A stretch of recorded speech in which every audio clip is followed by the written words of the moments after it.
Selamat pagi semuanya, izin memperkenalkan diri, nama saya Marioneta Putri.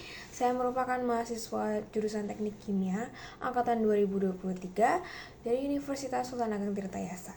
Dan saya di sini merupakan peserta pelatihan ISO 4500. Pada hari ini saya akan mempresentasikan mengenai Human Error Probability yang merupakan pendekatan penting dalam analisis keselamatan kerja atau K3. Langsung saja kita mulai presentasinya.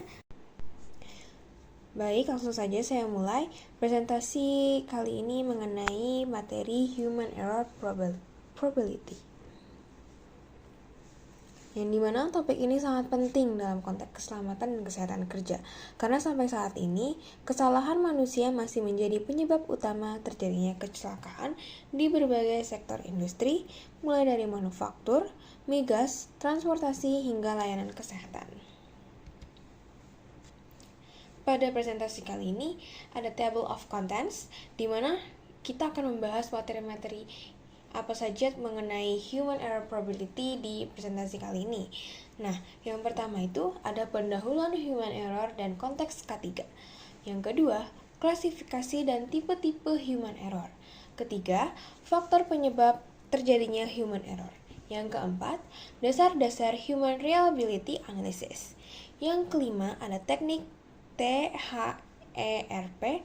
Yang keenam, ada teknik HERT. Ketujuh, teknik SPARH. Kedelapan, ada metode pengumpulan dari estimasi data HEP.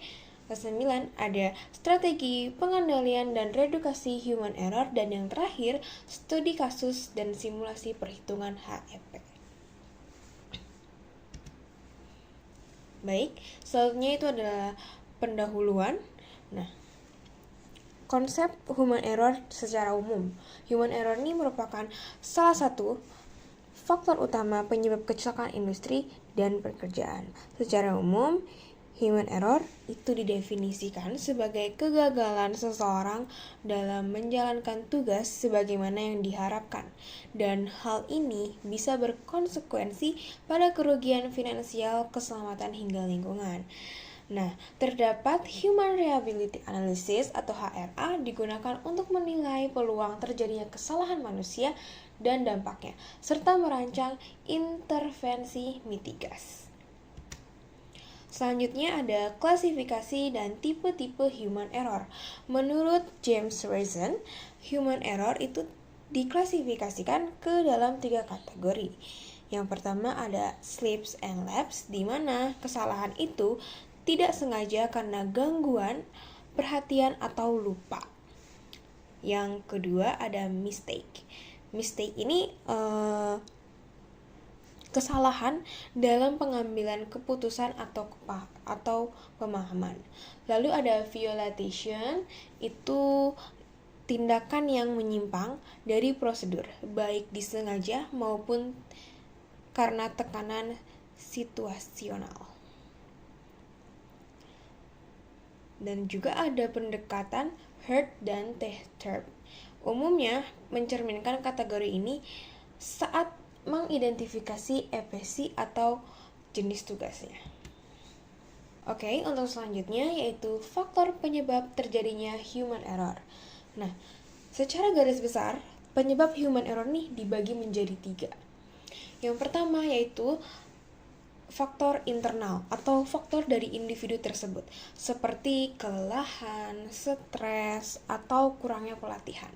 Yang kedua, yaitu faktor eksternal atau faktor pada lingkungan kerja, seperti prosedur yang tidak lengkap atau tidak jelas, atau SOP-nya tidak lengkap, lalu tampilan antarmuka alat yang membingungkan atau beban kerja yang terlalu tinggi, yaitu kompleksitas tugas yang tidak sesuai dengan kemampuan pekerja tersebut. 3 itu ada faktor organisasi, seperti lemahnya budaya keselamatan dan kurangnya pengawasan. Faktor-faktor ini kemudian dianalisis lebih lanjut dengan metode Human Reliability Analysis, yaitu seperti SPARH, secara sistematis menggabungkan performance shaping factor seperti stres, prosedur, ergonomi, beban waktu untuk memprediksi HRP. Dan akan saya jelaskan di slide berikutnya. Nah, Lalu ada dasar-dasar Human Reliability Analysis atau HRA yang tadi kita bahas dan kita singgung. HRA ini apa sih?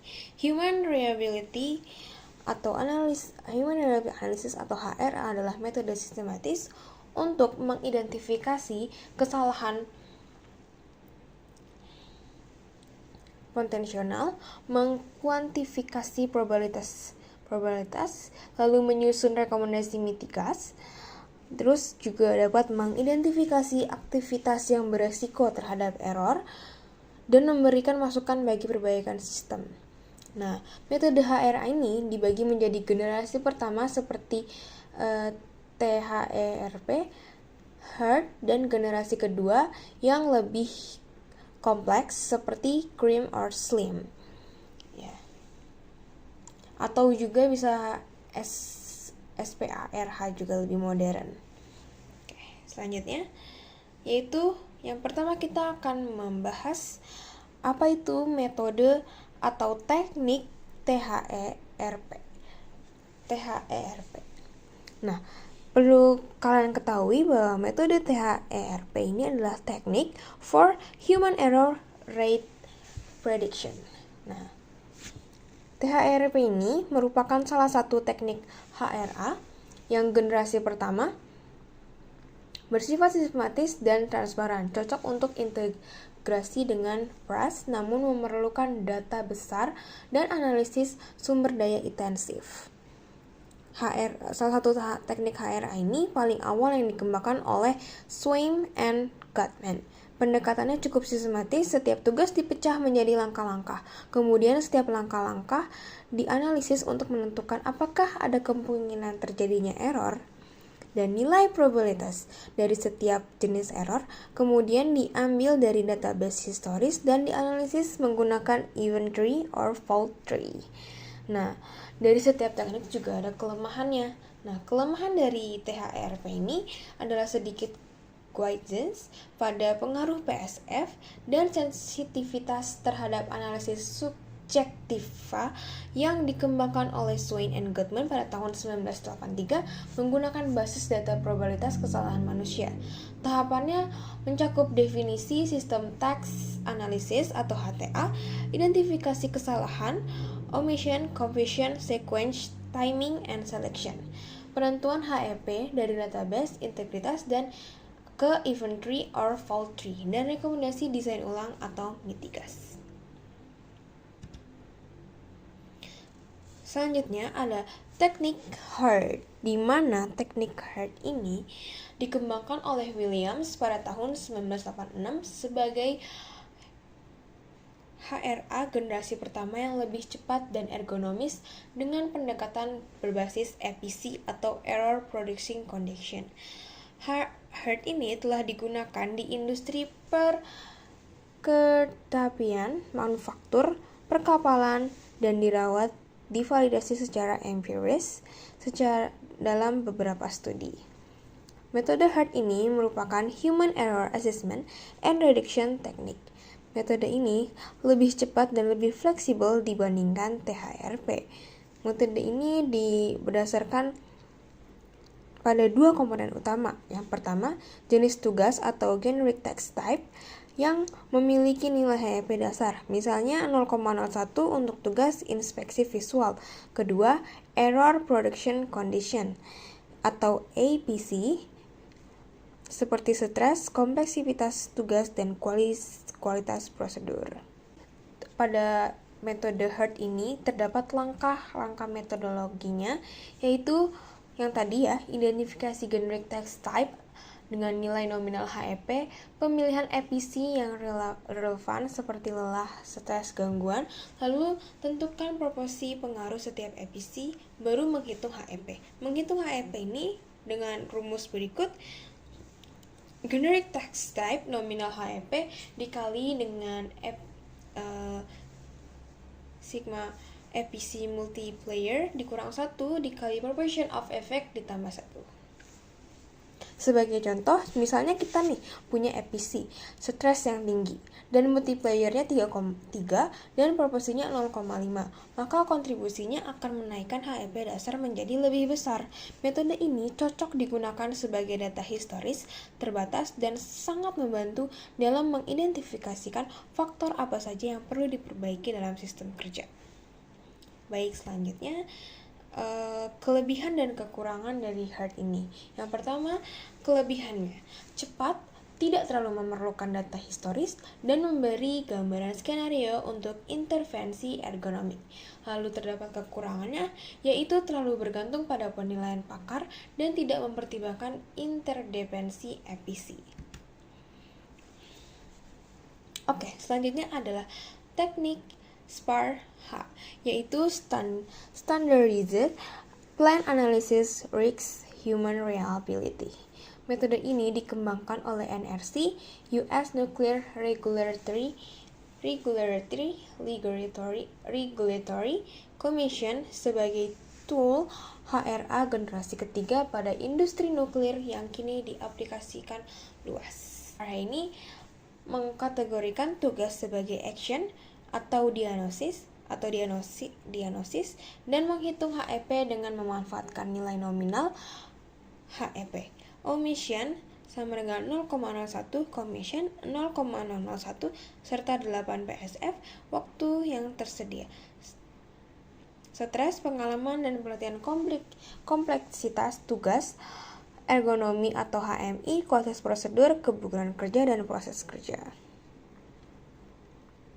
Nilai ini kemudian akan dikalikan dengan performance shaping factor atau PSF, seperti tekanan waktu pelatihan, ergonomi, kualitas prosedur. Jika lebih dari 3 PSF, dalam kondisi buruk, nilai HEP dikoreksi naik secara konservatif hingga mendekati 1. Dalam kasus studi operator kontrol pabrik alkohol di Iran, diagnosa bahwa teksnya meski frekuensi rendah menunjukkan HEP tertinggi hingga 0,446, dipengaruhi oleh prosedur tidak lengkap dan stres yang tinggi. Pada teknik SPAR-H ini memiliki kelebihan dan kekurangan. Yang pertama, kelebihannya itu mempertimbangkan PSF dengan bobot yang jelas dan mengakomodasi ketidakpastian, cocok untuk analisis kuantitatif. Kekurangannya ini, definisi PSF terkadang ambigu. Interpreter quantity bisa rendah. Selanjutnya ada metode pengumpulan dan estimasi dari data HEP atau human error probability. Setelah kita dari tadi sudah mendapatkan gambaran tentang human error probability. Nah, sekarang kita akan menurunkan nilai tersebut melalui berbagai strategi. Di antaranya kita akan dari sumber data meliputi data historis, insiden, wawancara pakar atau interview, observasi langsung, dan HTA. Estimasi HEP dapat menggunakan tabel THERP, HERT, SPARH, atau melalui Delphi method dan simulasi. Artikel survei HRA di sektor maritim, kesehatan, konstruksi, hingga nuklir mendukung metode ini. Tujuan akhirnya adalah menciptakan sistem kerja yang tidak hanya bergantung pada kesempurnaan manusia, tetapi juga mampu menahan atau memitigasi kesalahan. Selanjutnya ada strategi dan reduksi human error. Intervensi berdasarkan faktor penyebab EPC dan PSF. Desain sistem antarmuka yang intuitif, otomatisasi, warming signal. Prosedur dan pelatihan yaitu update SOP, simulasi dan pelatihan ulang. Manajemen human error factor, pengaturan shift, control, dan control stress. Dan yang terakhir itu penggunaan checklist dan alarm untuk tugas kritis. Dan yang terakhir, studi kasus dan simulasi perhitungan dari human error probability. Contoh nih, simulasi HERT. Misalnya, teks operasi manual katup nominal HEP-nya 0,01 dengan efisiennya seperti stres tinggi dan prosedur kurang jelas. Asset impact misalnya 3,3 3 dan HEP-nya tuh 0,03. Perbandingan dengan SPARH, dialisis teks lebih kompleks mungkin menghasilkan HEP lebih besar, contohnya 0,3 sampai 0,4, tergantung PSF-nya. Validasi silang metode ini bisa mengungkapkan perbedaan prediksi HEP antar teknik. Simulasi semacam ini membantu kita memprioritaskan tindakan korektif seperti membuat prosedur lebih jelas atau mengurangi beban kerja. Mungkin itu saja yang dapat saya sampaikan. Kurang lebihnya mohon maaf. Terima kasih.